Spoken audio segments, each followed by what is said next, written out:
Hey there, hope all is well. Back at you today with some more RT News updates. And as you can tell from today's title, The Origins of the Puerto Rican Debt Crisis, we're going to be talking about the ongoing situation in Puerto Rico, dealing with a massive amount of people that are leaving the country. They have water problems, they have sewage problems, they have just an overall debt problem. And so I have about 4 articles that I'm going to cover today just to shine a little light on what's happening down in Puerto Rico, to give you a better understanding of how this whole monetary system is unraveling from the seams, and it's starting with Puerto Rico here in the United States. So let's dive into today's articles.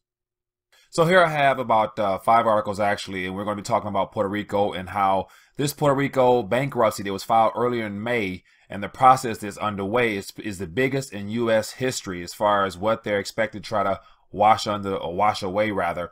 And so I want to dive into these articles here and start off with the first one here. It says Puerto Rico files for the biggest U.S. municipal bankruptcy, and this is from CNN Money as of May 3rd.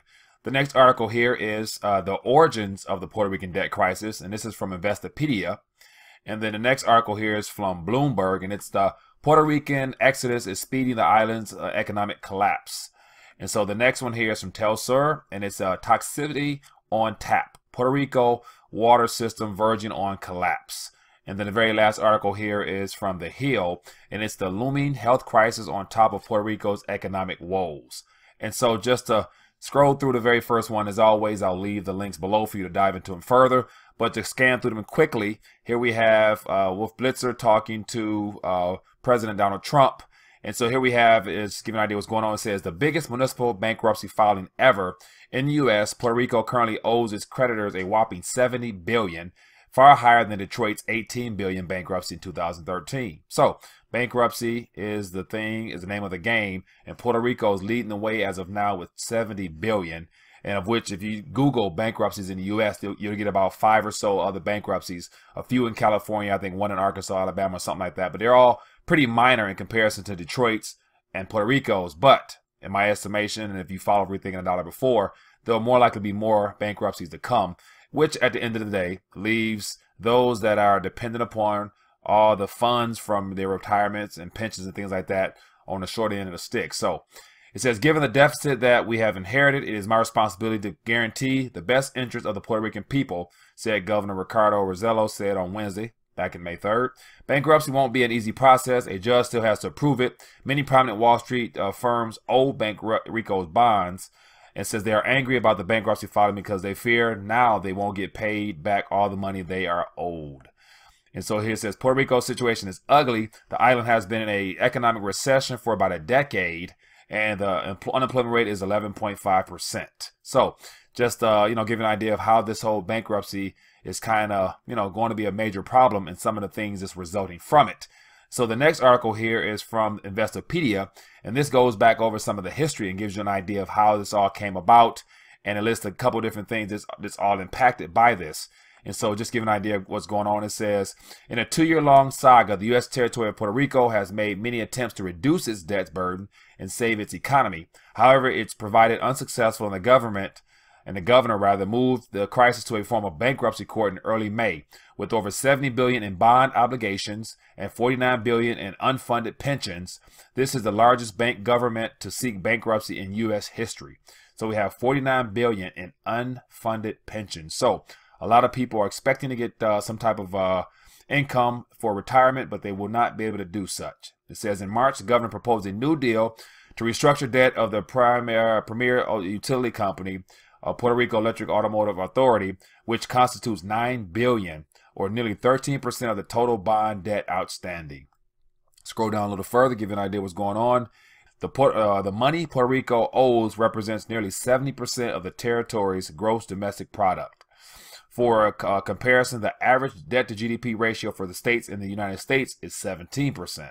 So the territory's escalating debt combined with this weakening economic caused 3 major credit rating agencies in 2014 to downgrade Puerto Rico's debt to non-investment grade, also known as junk status. So there's a lot of people that are holding on in their mutual fund accounts and things like that, that a lot of hedge funds and companies here in the United States or in the northern part has invested in those bonds, because the yield was high, but yet they are on the risk of not receiving money back, which impacts you, the investor.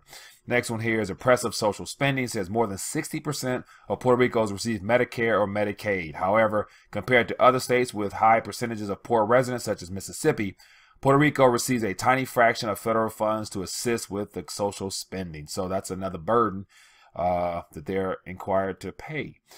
So the next article from Bloomberg, this just came out as of today. It says Puerto Rican exodus is speeding the island's economic collapse. So because of hard times, more people are leaving, which means less tax revenue, which means more problems and more debt on the government. So the choice is heartbreaking. Stay to help other families or leave to help your own. It says that's the calculation thousands of Puerto Ricans are making. The bankruptcy of the U.S. Commonwealth, the combination of years of decline, has accelerated an exodus that has added to the island's economic misery. So here we have a for sale sign of someone selling some property there. It says, I had to choose for my family, said Adelaide, 39 pediatric, who left behind young asthma patients when she, her husband, and two small daughters moved to Orlando, Florida. The population drop is astonishing. It says the island has lost 2% of its people in each of the past 3 years. A comparable departure from the 50 states would nearly mean 18 million people would move since 2013. About 400,000 fewer Puerto Ricans live on an island of about 3.5 million today compared with a decade ago when its economy began contracting. So just a little inside information as to how, because of hard times, people are leaving. Here we have a graph here, talks about the island's debt almost doubled in just 10 years. And so this island here, even though it's small in population, small in just overall size, this debt is a huge problem that's causing a lot of people to rethink their status there as residents and leaving for promises of a better living situation. So more moving on. It says here from Tell Sir, toxicity on tap. Puerto Rico water system verging on collapse. So not only are they have a debt problem, but because of the debt and just not having enough funds, the water quality is suffering. It says Puerto Rico has the worst rate of drinking water violations in the entire United States and is a constellation of colonial territories. It says a new report reveals that Puerto Rico has the worst rate of drinking water violations in the United States. It says a report released by Natural Resources Defense Council entitled Threats on Tap revealed that 99.5% of Puerto Rico's population, or more than 2.4 million people, were served by water systems found to have violated the Safe Water Drinking Act, the U.S. federal law that protects public drinking water supplies. It says among the violations, many of which are long-standing, are failures to test water safety or report issues on public or health authorities. So the violation also includes a failure to minimize the level of contaminants in drinking water or to recommend treatments required to remove toxic material. Is on the looming healthcare crisis on top of Puerto Rico's economic woes. So not only do we have a debt problem as far as the bonds not being able to be repaid, bankruptcy pending, we have just people leaving the country or leaving the island in mass amounts, and then we have water problem. So now we have a little bit of healthcare news as well. It says here, while headlines run all day long about the NASDAQ being closed, how many jobs were created last month, or perhaps the future of electric cars, there's one news story that needs more attention. It's the economic collapse and impoverishment of Puerto Rico. It says, as a matter, it could get worse. The territory of Puerto Rico is facing a massive healthcare problem as funds are set to run out before the end of the year, according to the U.S. Department of Health and Human Services. It is projected that the funds will run out in the first months of 2018. It says, according to the U.S. Census Bureau, about 46.2% of Puerto Ricans live below the poverty line, compared with 14.8% in the United States. Even though the difference is substantial and growing, Puerto Rico receives less than the rest of the 50 states as far as aid.